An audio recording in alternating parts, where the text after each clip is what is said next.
Welcome to the Full Moon TV Buff, episode T13. We're going to talk about True Blood, which originally aired from 2008 through 2014. This originally aired on HBO, but I watched it on Hulu. While I was certainly aware of it, I had not seen this before. This show also changed my plans regarding TV shows going forward, so stick around to the end if you want to learn more, or just jump to the end. That'll work too. As always, we start with the prominent crew and cast. You can find links to a more complete credit list in the show notes. This TV show is based on novels by Charlene Harris. The showrunner and executive producer are Alan Ball and Brian Buckner. Prominent directors include Michael Lehman, Daniel Minahan, Scott Winant, and Howard Deutsch. Prominent writers include Alan Ball, Brian Buckner, Alexander Wu, and Ray L. Tucker. Makeup and creature effects were by Masters Effects, led by Todd Masters, and Zoic Studios. Charlene Harris is the author of the Southern Vampire Mysteries book series, also known as the Sookie Stackhouse novels, which began with Dead Until Dark in 2001. While the Southern Vampire Mysteries series is her most popular and prolific, she does have numerous other book series, including the Aurora Teagarden series, the Shakespeare series, the Harper Connolly series, the Cemetery Girls series, the Midnight Texas trilogy, and the Gunny Rose series. She was born in Mississippi and currently resides in Texas. Most, if not all, of her books are set in the southern United States. Alan Ball broke into TV as a writer for Grace Under Fire before writing and producing Sybil. He won an Oscar for writing American Beauty. Ball created both 6 Feet Under, for which he won an Emmy, and True Blood for HBO. Brian Buckner was a TV writer and executive producer. He started on Spin City and won an Emmy for Friends.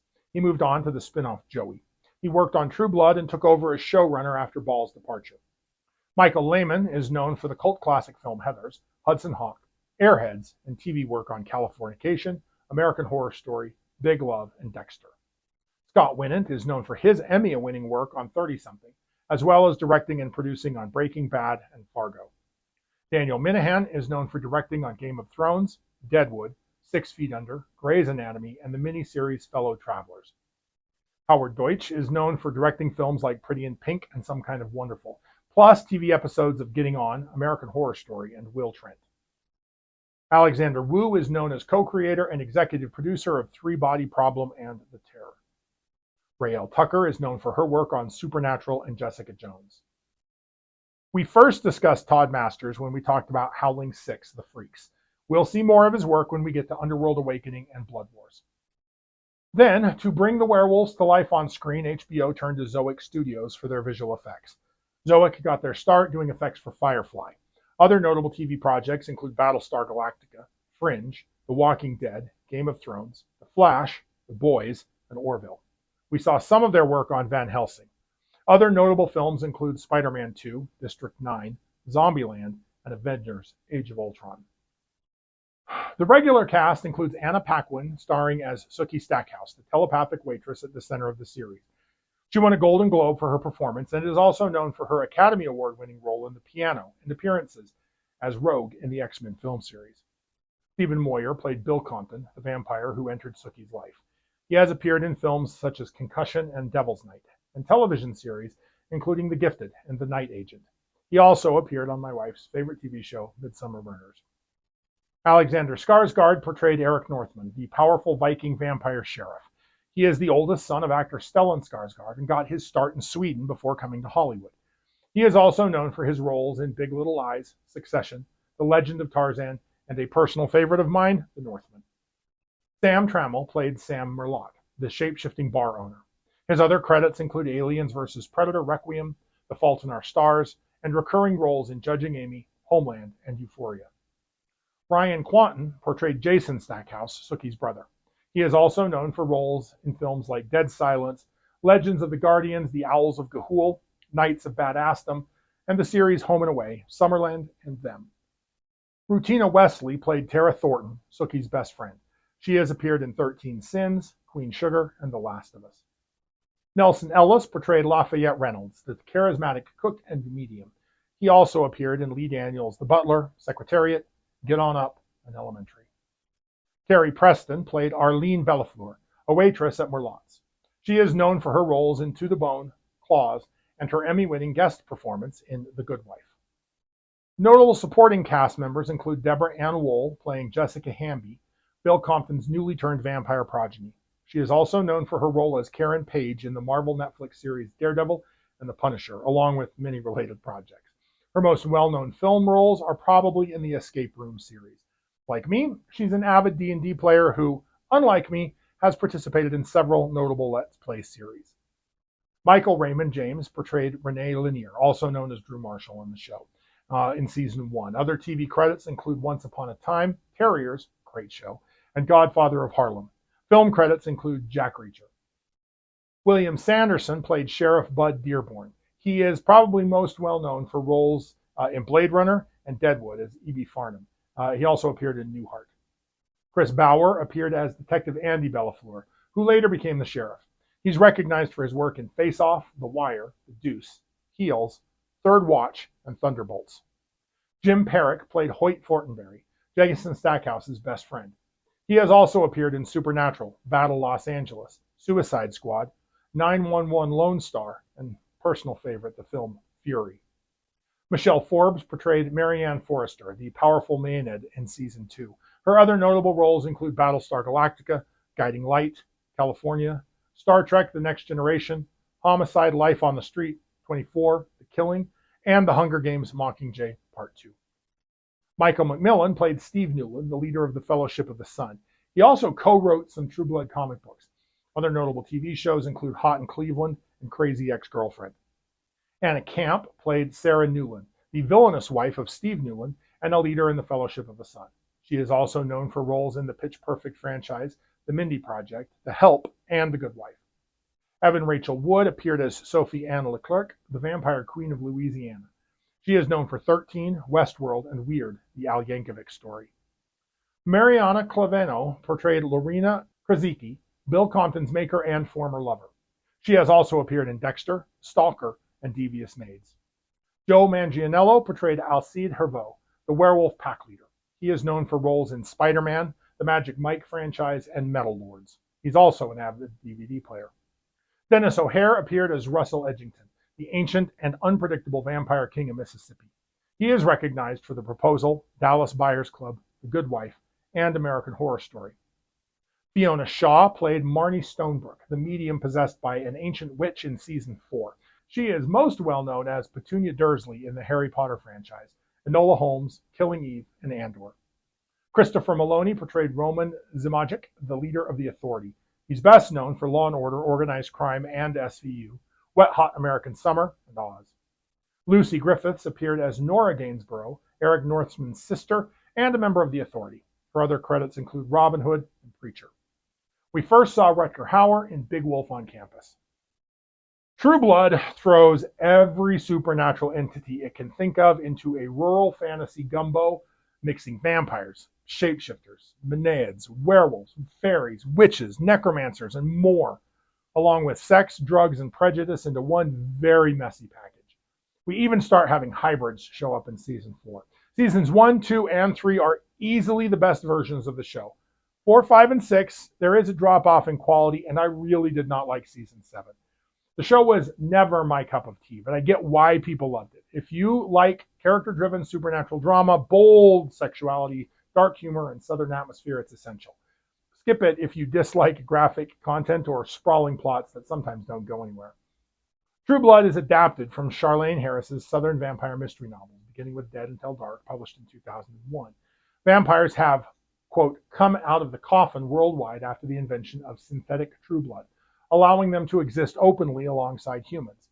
The stories center on Sookie Stackhouse, a telepathic waitress in the small Louisiana town of Bontemps, whose life becomes entangled with a sprawling, chaotic, supernatural community of vampires, werewolves, shapeshifters, fairies, witches, maenads, demons, and more as she navigates romance, violence, prejudice, and the messy politics of integration in the Deep South. The premise shares surface similarities with Stephenie Meyer's Twilight Saga. Both works helped ignite the 2000s paranormal romance boom by placing a young woman with a hidden gift or secret into a supernatural world through a brooding, protective vampire lover, Bill Compton for Sookie, Edward Cullen for Bella, who wrestles with his monstrous urges. Both feature a love triangle pitting the noble vampire against a primal werewolf rival, Alcide versus Jacob.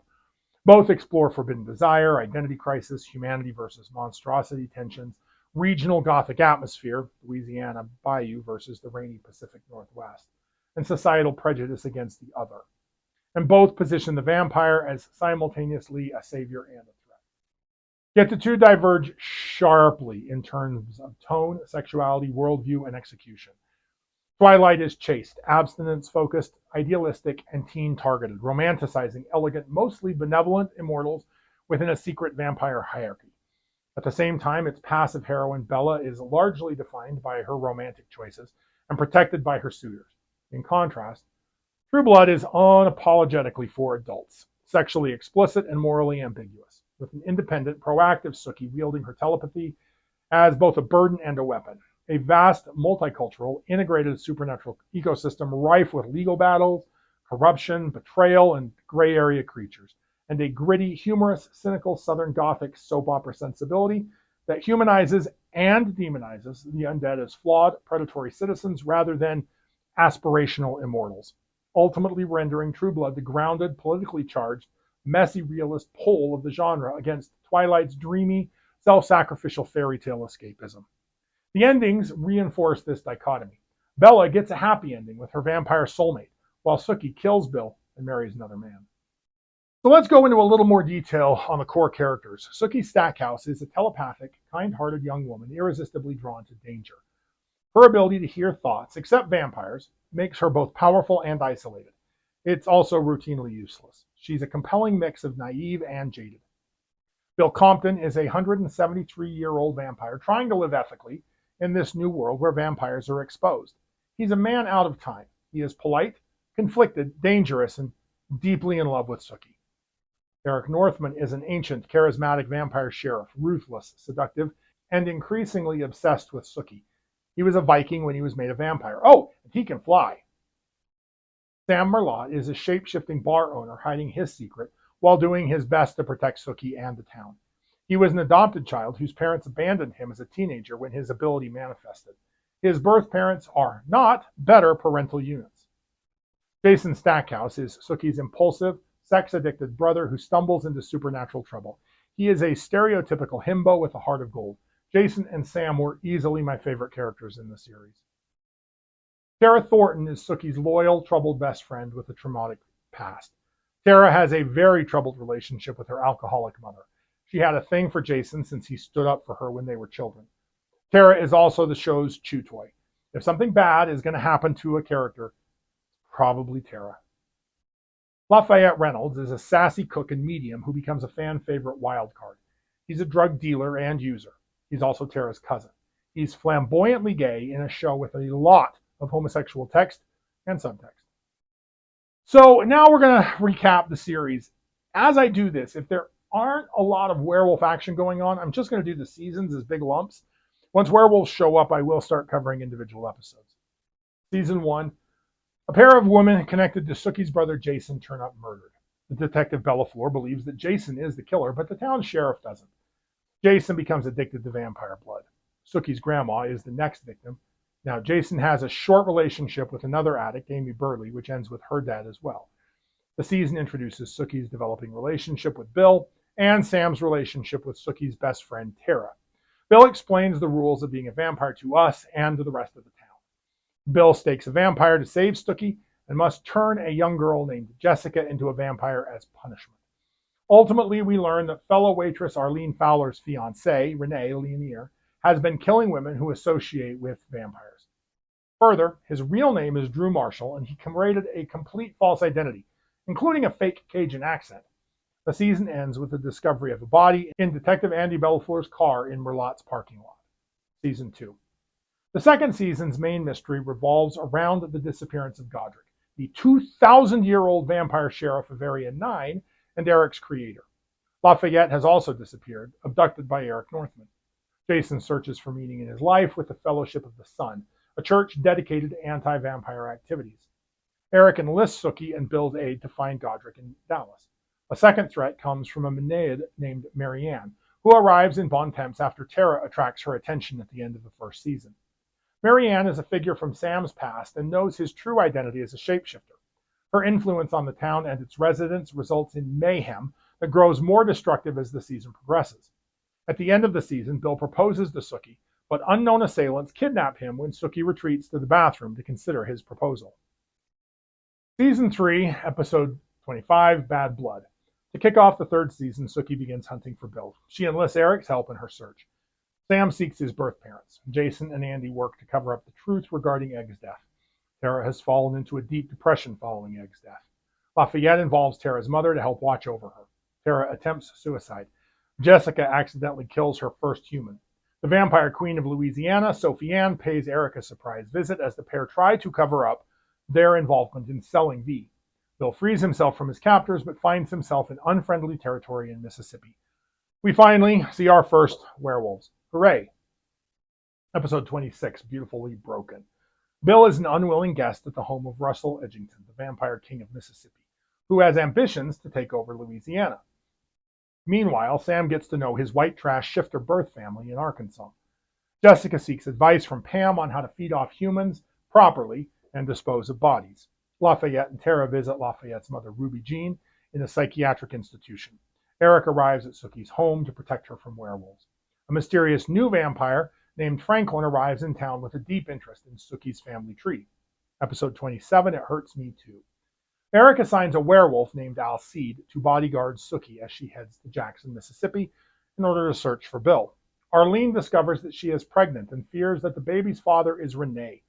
Terry is thrilled at the idea of becoming a father. Sam's birth family pays him an unexpected visit. Jason decides he wants to become a police officer. Sheriff Bud Dearborn resigns out of nowhere in frustration over the near-constant supply of dead bodies. Franklin seduces Tara and disposes of a body for Jessica. He gets information on Sookie and Bill in return. Eric buys Lafayette an expensive new car as an incentive. Finally, haunted by visions from his past, Bill pledges his allegiance to the King of Mississippi. Bill and his maker, Lorena, have the most twisted, violent sexual encounter ever in the series.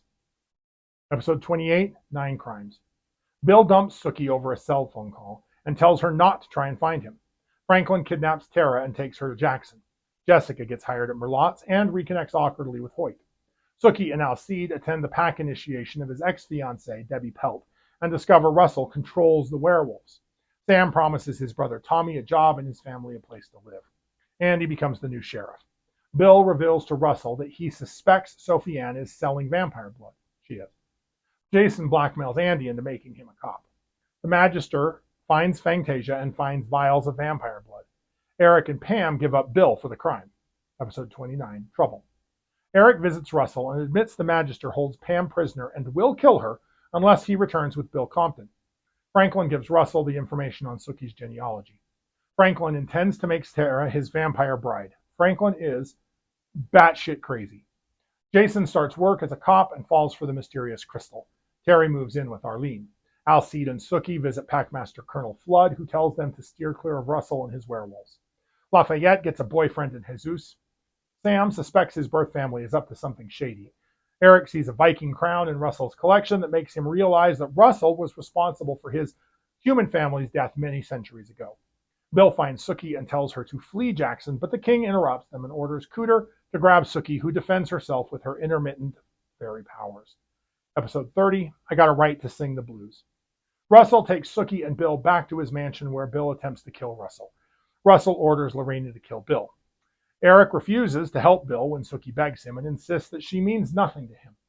Russell tries to learn what Sookie really is and where her powers come from. Russell and Eric bond over a little vampire supremacy on a trip to Sophie Ann's mansion, where Russell blackmails the queen into accepting his marriage proposal. Eric renounces his loyalty to her and pledges his loyalty to the King of Mississippi. Lafayette and Jesus fall out when Jesus discovers that Lafayette is selling drugs. Lorena has tortured Bill almost to death when Cooter and Debbie show up to drink him dry and finish him off. Sam suspects that his father is using Tommy to win dogfighting matches. Jason discovers Crystal is engaged. Even though he's not officially a cop yet, Jason engages in a little police brutality. Tara beats Franklin's head to a pulp and breaks Sookie out.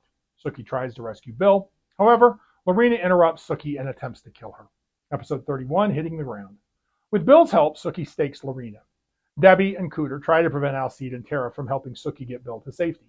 Alcide kills Cooter. Debbie vows vengeance on Alcide. Local girl Summer courts Hoyt. Jason presses Crystal's jailed cousin for info on her. Sookie lets Bill feed on her to heal. He is so gone that he attacks her. Tara rushes Sookie to the hospital, where doctors discover that Sookie has no blood type. She falls into a coma. Sookie's blood gives Bill some protection from the sun. What? While in her coma, Sookie visits a magical hot girl place and meets Claudine.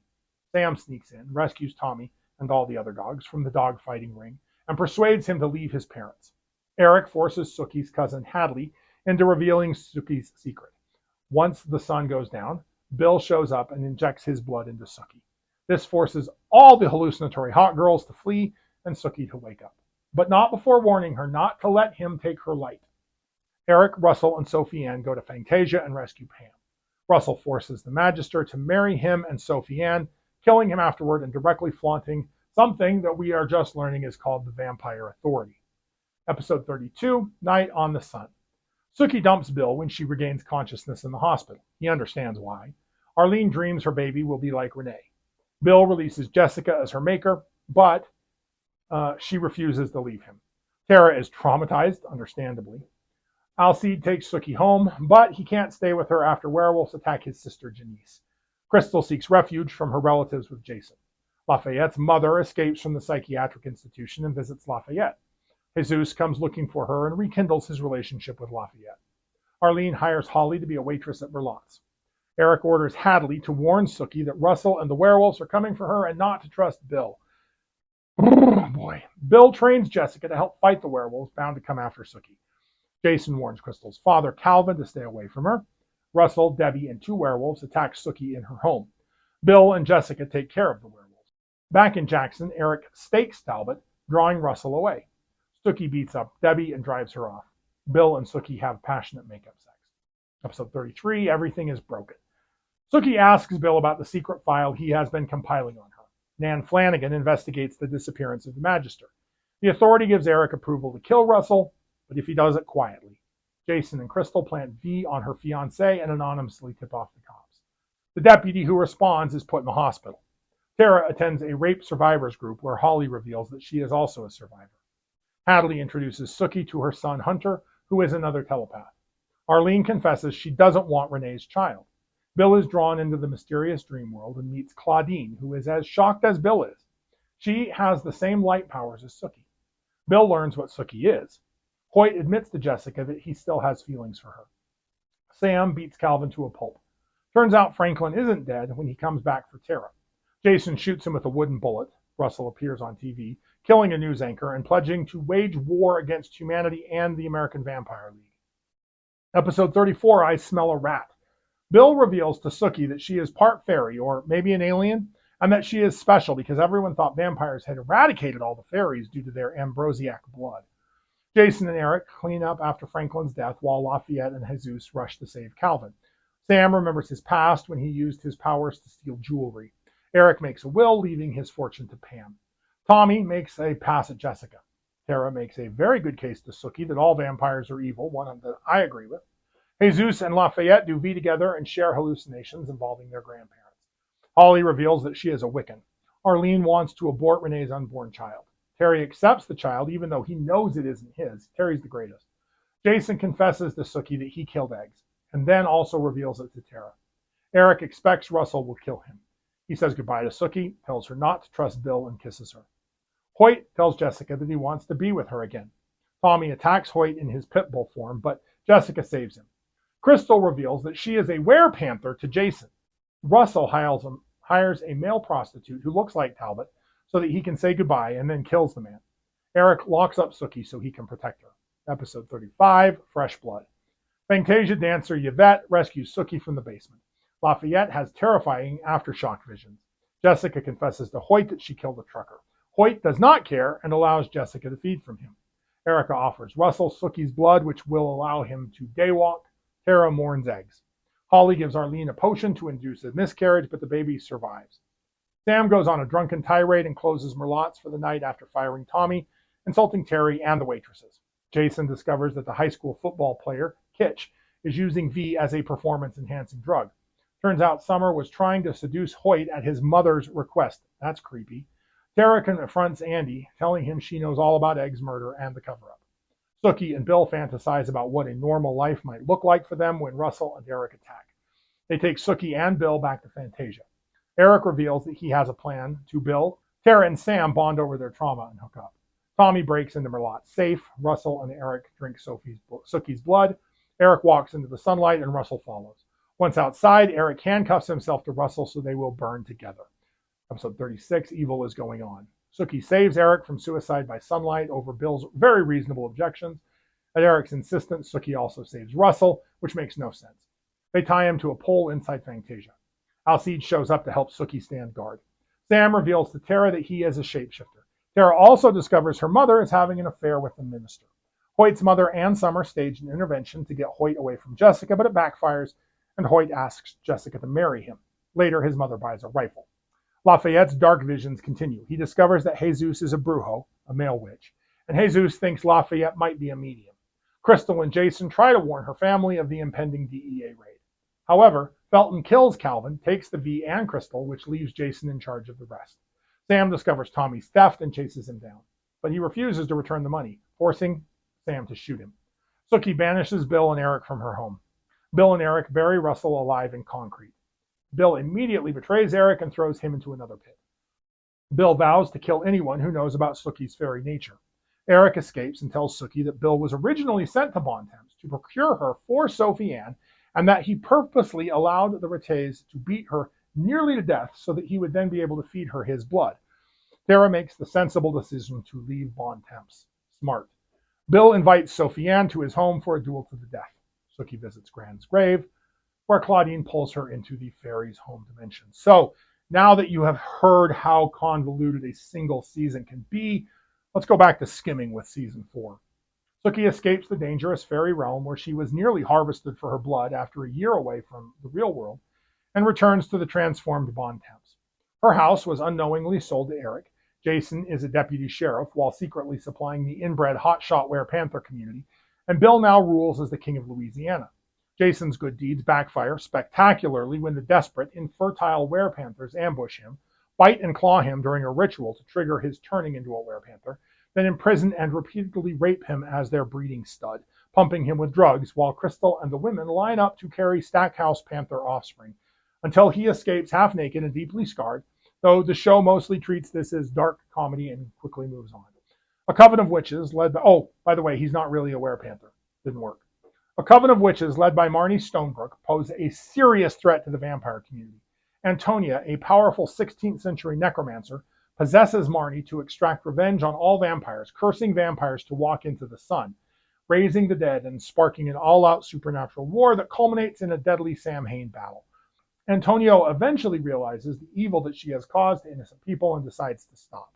Marnie, however, is addicted to Antonio's power, binds her against her will to acquire her powers.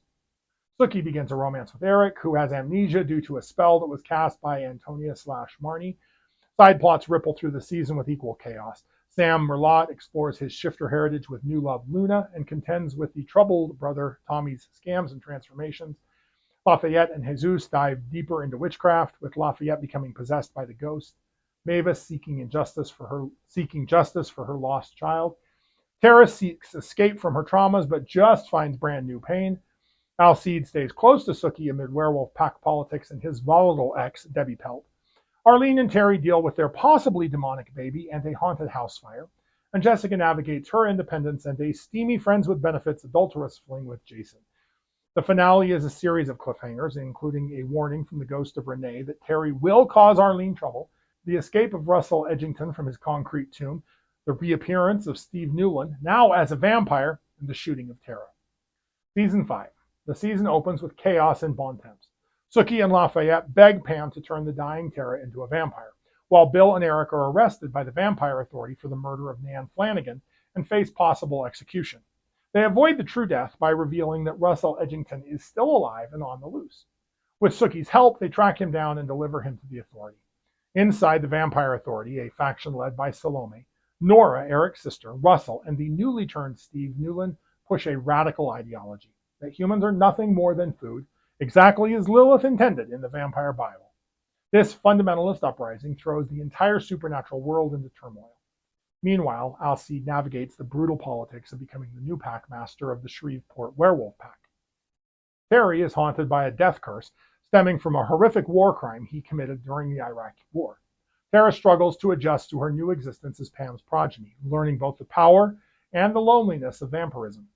Jason and Sookie uncover the shocking truth that their parents were murdered by an ancient and powerful vampire named Warlow. Hoyt spirals into a dangerous vampire-hating group before deciding to leave everything behind for Alaska, while Andy begins an unexpected journey into fatherhood. Lafayette tries to come to terms with the dangerous magical powers that he inherited after Jesus' death. The season builds to an explosive climax centered on the vampire authorities' internal civil war and a global true blood shortage crisis. The leadership is wiped out in a bloody purge, and in the finale, Bill drinks the entire sacred vial of Lilith's blood in front of a horrified Sookie and Eric. He appears to meet the true death, only to rise again as a terrifyingly powerful new being, Billith, the literal reincarnation of Lilith. Season 6, we're getting close. Picking up from that transformation, Sookie, Eric, and their group flee the authority ruins as the human world turns violently against vampires. Louisiana Governor Truman Burrell launches an anti-vampire campaign complete with SWAT raids, a vampire detention camp, a tainted True Blood production laced with hepatitis V. Eric kidnaps the governor's daughter Willa and turns her, while Bill seeks to harness fairy blood for new vampire sustenance and daywalking abilities. Sookie encounters the mysterious half-fairy Ben Flynn, secretly the ancient fairy-vampire hybrid Warlow, maker tied to Lilith and bound by a contract to claim Sookie.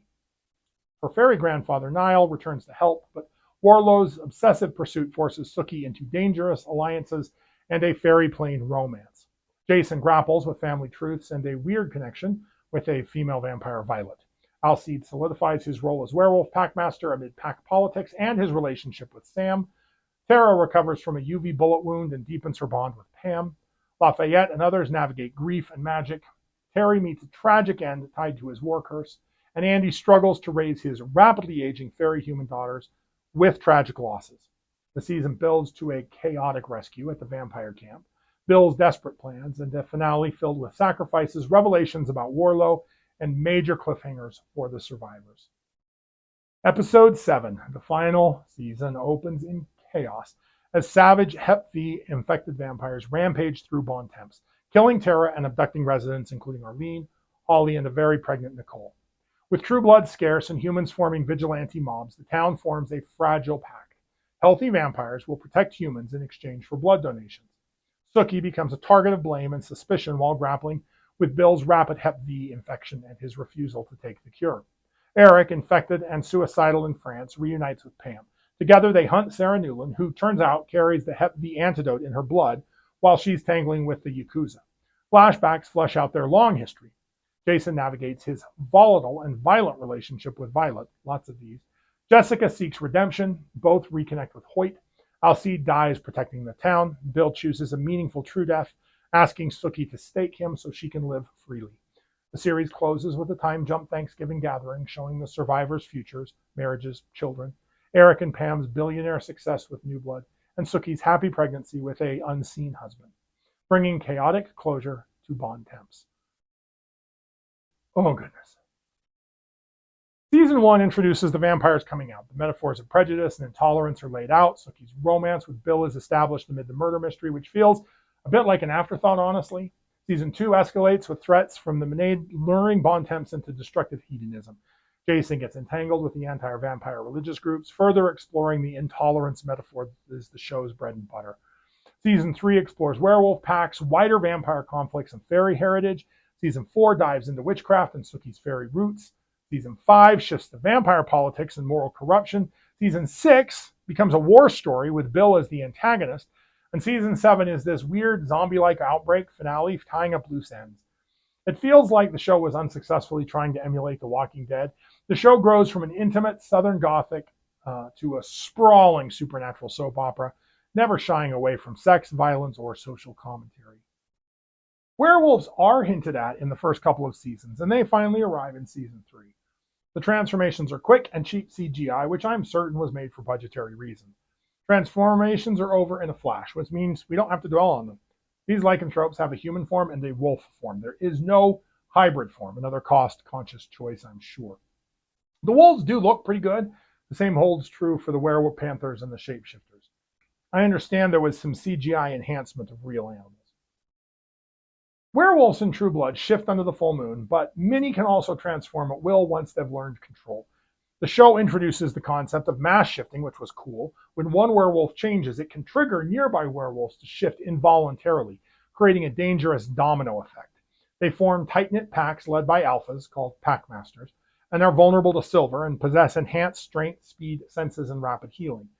Like in Twilight, they run hot, both literally in body temperature and figuratively in temperament. They are fiercely territorial, proud, and frequently clash with vampires and rival packs over land and dominance.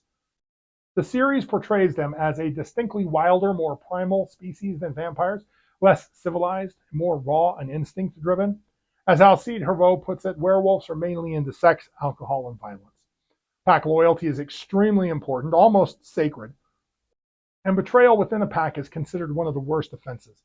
We eventually learn you have to be born a werewolf, or any shifter for that matter. There is no transmission of the curse via a bite. Now, visually and culturally, True Blood's werewolves mostly read as a cross between bikers and lumberjacks. They favor denim, leather boots, and flannel. They're rowdy, loud, and physical. You'll often see them drinking heavily or fighting in bars. This aesthetic reinforces their image as blue-collar, working-class supernatural beings who live by their own rules and have little patience for the refined, aristocratic posturing of the vampires. Werepanthers, on the other hand, serve a very different thematic purpose. They exist primarily to give Jason Stackhouse a memorable and very strange love interest arc in Season 3 and to explore ideas of inbreeding and isolation within a small, closed community. The hotshot werepanther settlement is portrayed as deeply dysfunctional with heavy implications of incest and genetic decline. Shapeshifters, by contrast, are much more generic and flexible. Sam Merlot and others can turn into almost any animal they've seen, which technically means they're also can become wolves or panthers if they wanted to. However, the show treats them as a separate, less powerful category, more versatile, but generally lacking the raw strength, pack bonding, and cultural weight of true werewolves. One of the reasons that you know a show is genuinely good is that it has so many rich themes and metaphors worth discussing long after it ends. True Blood is packed with them. Today I want to explore 4 big aspects of the series: its complicated examination of prejudice and integration, its fearless dive into desire and danger, its masterful use of cliffhangers, and how the show ultimately forced me to adapt my approach to covering lycanthropic television. First, prejudice and integration. True Blood opens with a seismic cultural shift, the Great Revelation. Japanese scientists invent synthetic blood called True Blood, allowing vampires to, quote, come out of the coffin and announce their existence to humanity. The series uses vampires, and later shifters, werewolves, fairies, and all the other soups, as a way to examine prejudice, integration, and the fraught line between bigotry and justified caution. Creator Alan Bell and the writers layer multiple real-world allegories: gay rights, racial civil rights, religious extremism, without erasing existing marginalized groups. Vampires are added to the mix of human prejudice, creating a messy, intersectional exploration that sometimes simplifies into preachiness. The allegory is grounded in danger, hate, alliances, subcultural spaces, and internal contradiction. It ultimately delivers a simplistic message. Prejudice is bad, don't you know, but does so while indulging in the show's signature soap opera elements: secrets, sex, and violence. The theme peaks early and fades as supernatural infighting takes over, but it's always present from the beginning to the end. Honestly, by Season 6, however, I was firmly rooting for humanity in the war against vampires, and we'll get into why. The vampires' public emergence is explicitly framed as a civil rights style struggle. They demand legal equality through the Vampire Rights Amendment, face protests, and encounter slurs that echo real-world bigotry. The opening credits juxtapose KKK imagery, civil rights marches, and a church marquee reading "God hates fangs." Vampires come out of the coffin in language lifted straight from queer experience. The American Vampire League functions like a GLAAD or HRC-style advocacy group. We see anti-vampire bigots burning crosses. Crucially, True Blood does not replace real minorities with vampires. It layers supernatural prejudice atop existing ones. Lafayette, a gay black man, navigates multiple overlapping stigmas. His line about Sookie dating a vampire, "I thought you were going to say you were dating a black man," underscores how this new other compounds old ones. The show's Deep South setting, steeped in the history of slavery, Jim Crow, and civil rights battles, makes this intersectionality feel organic rather than forced. Now, what first elevates and then ultimately destroys the allegory, in my opinion, is its refusal to portray vampires as innocent victims. Vampires are dangerous. Humans should be wary of them. Most vampires in this show revel in bloodlust, manipulation, and casual murder. Bill tries to go mainstream, drinking True Blood, respecting human laws, and genuinely loving Sookie, but he and those like him are explicitly the exception. Lorena, Russell Edgington, Franklin, and countless others confirm every villainous stereotype. The show repeatedly forces viewers to ask, where is the line between prejudice and prudence? Prejudice, judging every member of a group by the worst examples, is unjust. Yet ignoring statistical patterns, vampires do murder at higher rates, can be suicidal. Bill's own arc embodies this struggle. He covers up killings, battles his nature, and he ultimately fails to stay good for much of the show. The show wants us to feel sympathy for his progeny Jessica because she lost control and slaughtered Andy's fairy daughter. She killed 3 people, and we're supposed to feel bad for her. Vampire politics are brutal and hierarchical. Critics have noted that if vampires equals gays, or any other minority for that matter, the allegory risks implying that the bigots are right. Ball himself pushed back against this simplistic one-to-one reading, calling a pure gay metaphor lazy, because vampires are amoral killers. True Blood never flinches away from Prejudice's brutality. The Fellowship of the Sun is a delightfully on-the-nose fundamentalist anti-vampire church that incites violence. Hate crimes are spiking, vampires are burned, fangbangers are murdered, public executions have become a spectacle. Yet the show balances ugliness against some hope. Sookie's acceptance of Bill becomes a microcosm of a larger possible coexistence.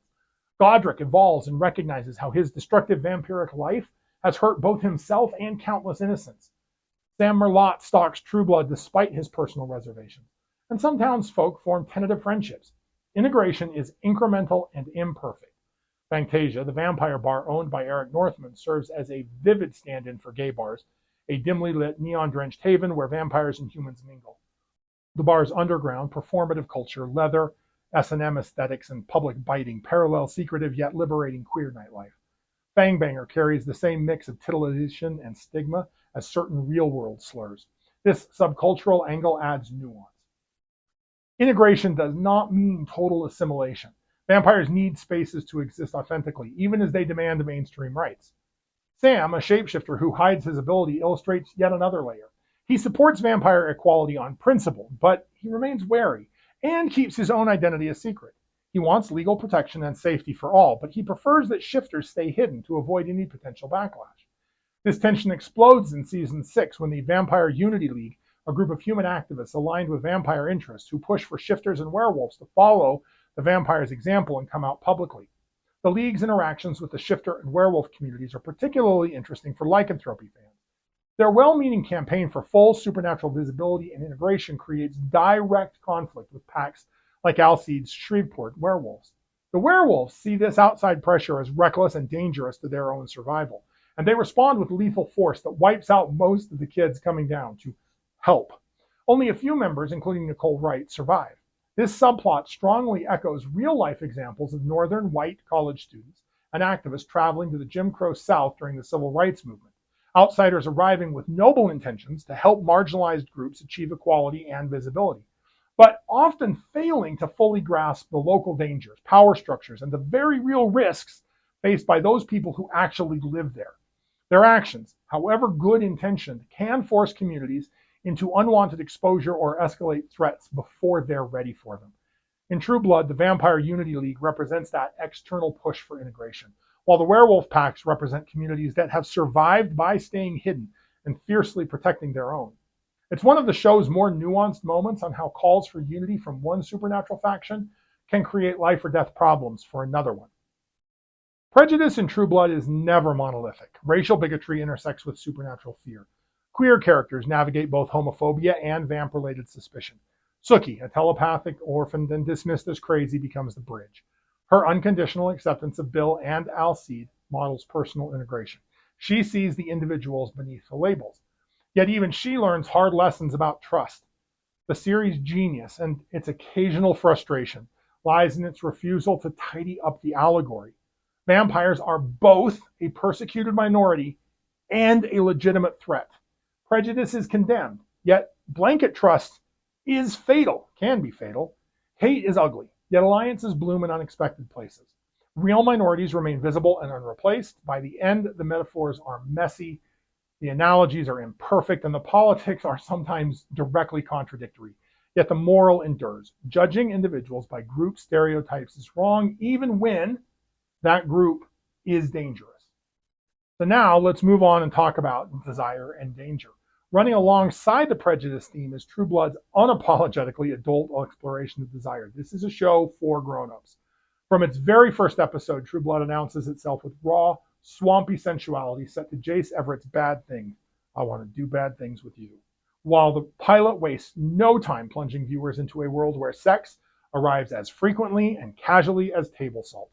Ball and his writers weave desire through every layer of the narrative, romantic, violent, hedonistic, and transformative. In Bontemps, Louisiana, and the larger supernatural world, desire is never safe. It liberates, it addicts, it empowers, and above all, it kills. Vampires fuse sex with bloodlust. Vampire blood, V, functions as the ultimate human aphrodisiac. Supernatural abilities turn intimacy into a minefield of glamour, telepathy, and overwhelming physicality. The show revels in explicit eroticism, nudity, orgies, and all kinds of kink, while constantly reminding audiences of the body count. Pun fully intended. It is an exploration of the primal, dangerous soul of sex. True Blood deploys nudity and sex with gleeful abandon. Bare bodies appear in beds, graves, forests, bars, and dreams. Sex scenes range from tender and romantic, Sookie and Bill's early encounters, to filthy, violent, and surreal. Flying on V, hate sex with necks twisted 180 degrees and fairy glow orgasms. The series features heterosexual, homosexual, and bisexual pairings, threesomes, group encounters, and every shade of...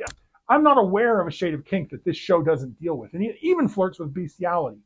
The ensemble's frequent hookups keep desire as a constant throbbing undercurrent. The explicitness is deliberate.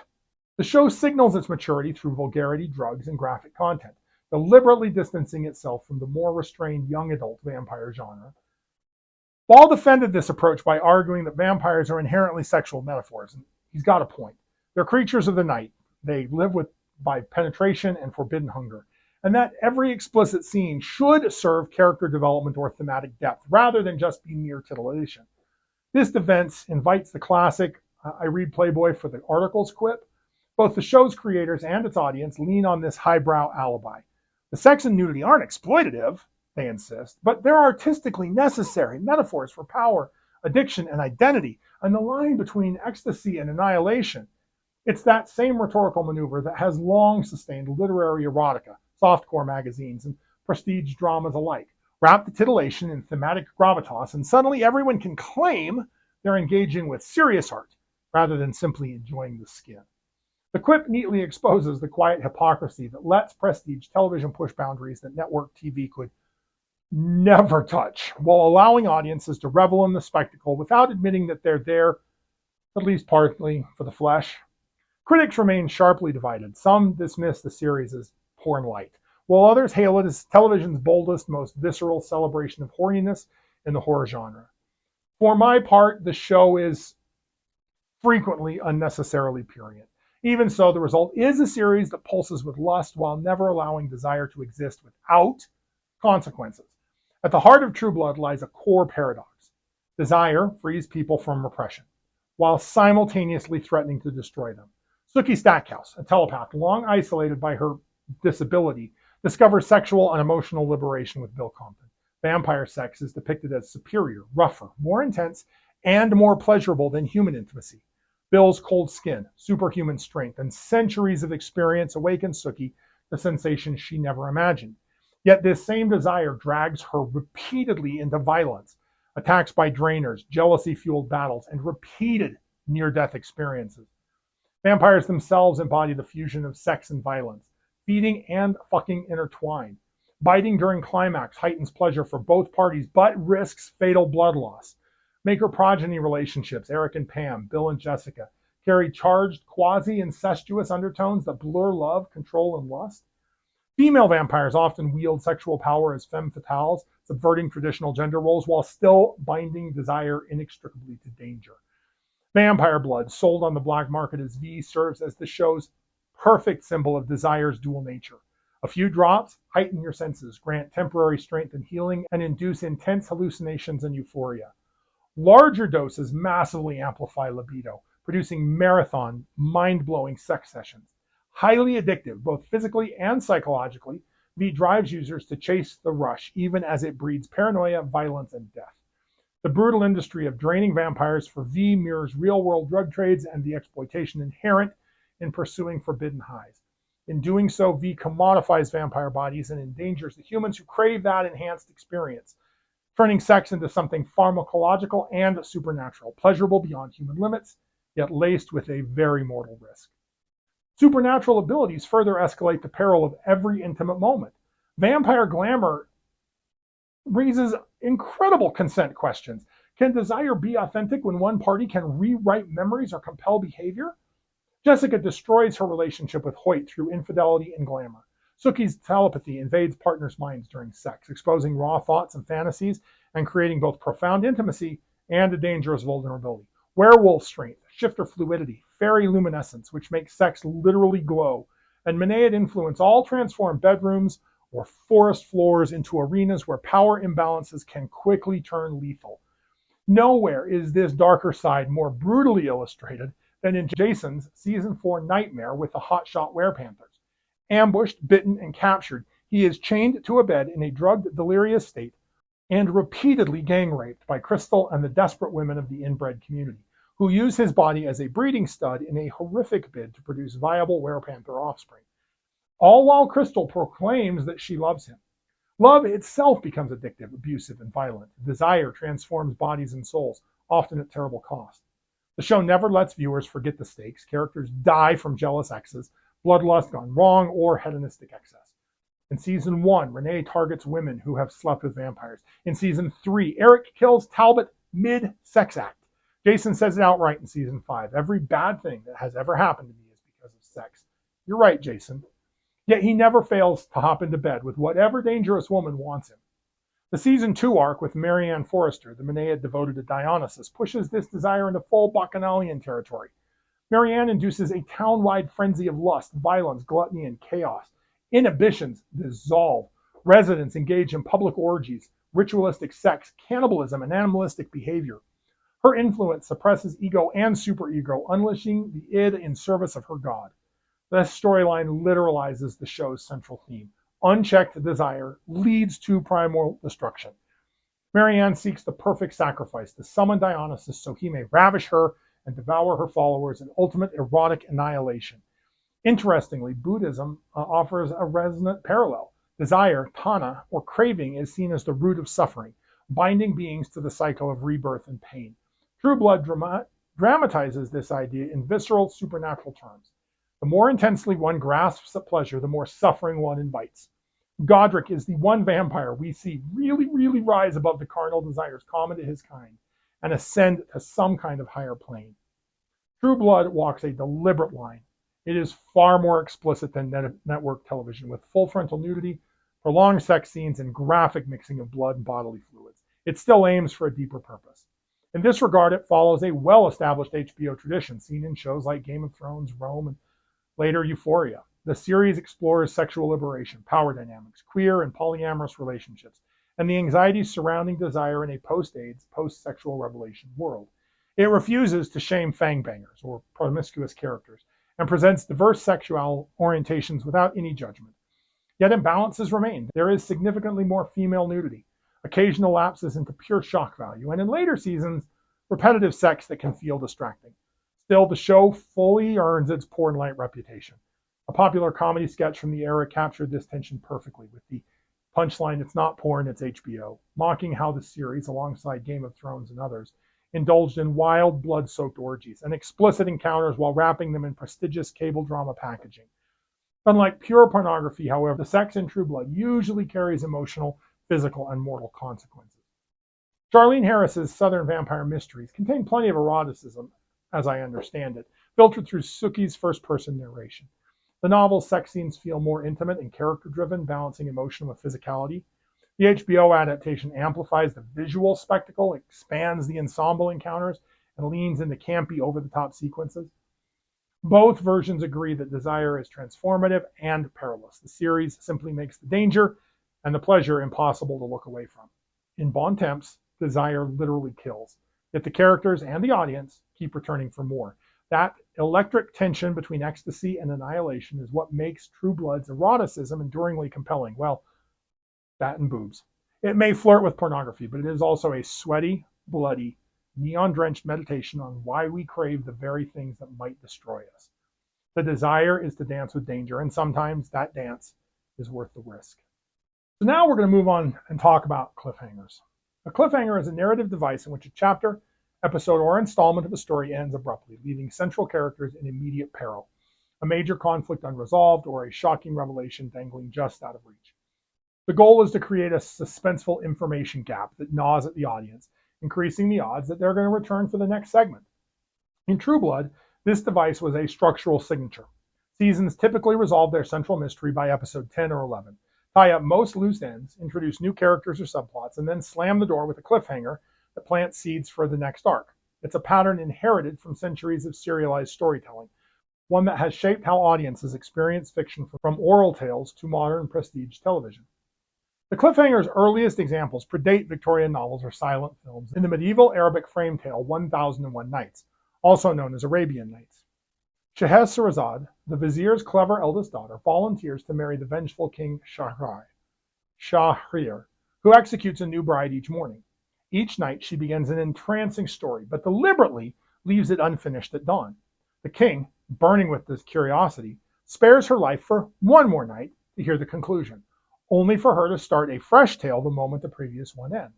This cycle repeats for 1001 nights, ultimately reforming the king and saving the kingdom's women. The trick weaponizes narrative incompleteness as survival. Scholars trace similar unfinished story tactics to earlier Persian and Indian folklore, but 1001 Nights remains the clearest pre-modern example of cliffhangers sustaining an audience, and in this case, a life across serialized installments. The 19th century industrialized the cliffhanger. With the rise of affordable periodicals and mass literacy, publishers serialized novels in weekly or monthly installments. Charles Dickens pioneered the form in works such as The Pickwick Papers or The Old Curiosity Shop. Chapters often ended mid-crisis. Little Nell's fate, for instance, driving sales as readers rushed to buy the next issue. The financial incentive was obvious. Unresolved tension guarantees repeat purchases. The term cliffhanger itself crystallized in Thomas Hardy's 1873 serialized novel A Pair of Blue Eyes. In one chapter, protagonist Henry Knight literally clings to a cliff face, fingers slipping, while the heroine races to save him. The installment ended there. Readers had to wait weeks for rescue. Literary historians credit this scene and the broader Victorian sensational serials with embedding this word in English. But even before that, cliffhangers were a staple of penny dreadfuls and dime novels, blending melodrama with a commercial necessity. Film series of the 1910s through the 30s turned the literary device visual and literal. The Perils of Pauline in 1914, starring Pearl White as the adventurous heiress, epitomized the form.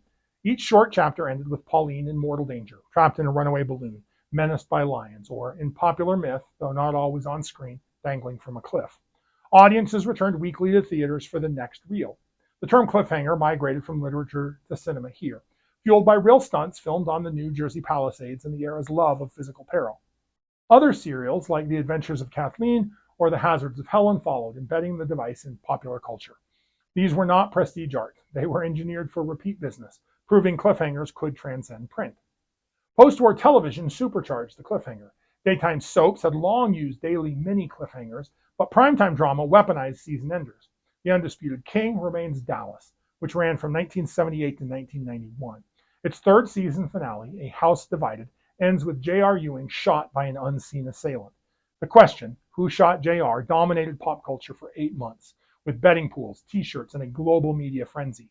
When the fourth season premiere, Who Done It, aired on November 21st, 1980, an estimated 83 million Americans, that is 76% of all TV sets, tuned in, making it one of the most watched episodes in U.S. history. The device transformed episodic TV into must-see serialized event television. Subsequent shows, Dynasty, Hill Street Blues, Twin Peaks, adopted this, turning season finales into water cooler events. True Blood fits squarely in this lineage while adapting it to 21st century cable prestige drama. Creator Alan Ball and the writers structured seasons like Victoria serials or film chapters. A season-long arc, vampire politics, Maenad chaos, werewolf wars, whatever.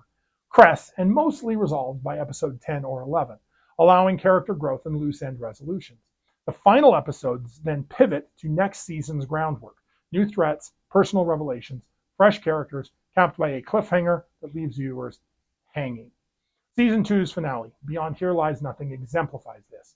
The Marianne Forrester Maenad arc climaxes in the ritualistic violence and Sam's heroic bullshit sacrifice. Most threads close. Marianne dies. Bontemps begins healing. Sam heads off to find his birth family. Sookie probes the origins of her telepathy. Then Bill proposes marriage to Sookie in a candlelit French restaurant. Moments later, she returns to find the restaurant ransacked and Bill gone.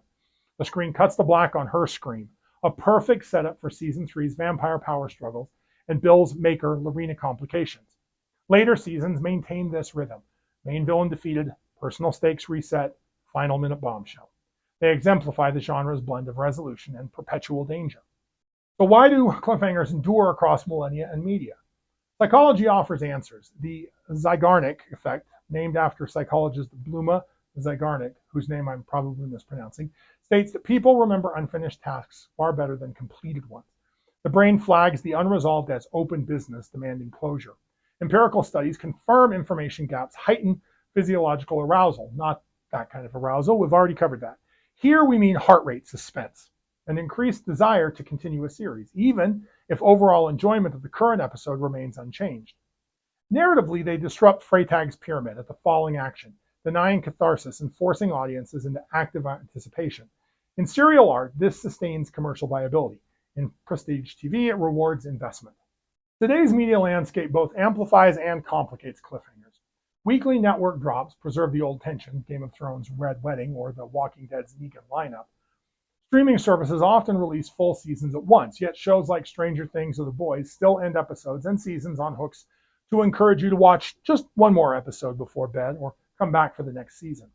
Comics, monthly issues, video games, chapter breaks, and even podcasts use them. Canceled shows, however, leave permanent frustration. Hannibal, Sense8, and 1899 remind creators that unfulfilled promises erode trust. Critics argue modern cliffhangers can feel manipulative in an era of instant gratification, yet data shows that they still drive engagement. In an attention economy, the ancient Scheherazade trick remains potent. Finally, I'm going to take a minute and explain why I'm changing my approach to werewolves on TV going forward. If you're not interested, I get it. This episode is done. I hope to see you back for the next one. Let's be real for a minute. This project has a dirty little secret. Sometimes I get tricked. A misleading title, a poster that screams werewolf, a Wikipedia entry written by someone who watched half of the movie a decade ago. These things happen. Also, keep in mind that these films fall on something of a spectrum. Brotherhood of the Wolf or the Maltese Bippy certainly include references and themes drawn from lycanthropy, but they don't have werewolves in them. More distractingly, I end up watching movies like The Beast Within that doesn't really have anything to do with lycanthropy. They just sneak through my vetting process. But a movie is a movie. It's about 2 hours long. Even a movie that might appear on the surface, title, poster, misrepresented synopsis, to be about werewolves doesn't take long to watch and still has interesting themes to discuss. TV is different. Supernatural shows are long, sprawling, and werewolf content is often a side dish, not the main course. Take True Blood, 7 seasons long, and only 2 are even kind of werewolf focused. Werewolves and shifters do pop up, but they play second fiddle to the vampires. I enjoyed the show, kinda, don't get me wrong, and there's a lot to talk about, but most of it felt like a detour from this project's actual focus, werewolves. At the end of the day, I feel like I watched 7 seasons of television to dissect part of one of them. If I'm being honest, I'm not thrilled about the prospect of sitting through The Vampire Diaries, a much longer series aimed at young adults with spin-offs and even less consistent werewolf presence. As I understand it, season 1 has 0 werewolves. The hybrid storyline doesn't arrive until later. So I've been wrestling with options. Option 1, stick to the original plan. Watch the full shows, talk about the werewolf bits when they appear, and accept that most episodes will be vampire, witch, fairy filler. I could do that. But it starts to feel like I'm analyzing shows that aren't really about werewolves. Option 2, cheat the watch time. Use Wikipedia summaries, fan recaps, and YouTube breakdowns for non-werewolf seasons and only watch the lycanthropic episodes. It's tempting, it saves hours, but it risks missing context. A werewolf subplot doesn't just exist in a vacuum. Character relationships, tone, and world building all matter. Skimming feels like a half measure. Option 3, raise the bar. Only cover shows where werewolves are a major consistent presence. And that's the path I'm taking going forward. From here on out, a supernatural show needs to meet a clearer threshold in terms of a full season or maybe a multi-episode spotlight. At least 1/3 of the main cast should be werewolves or heavily tied to lycanthropy. And every season should contain at least one meaningful lycanthropic subplot or arc.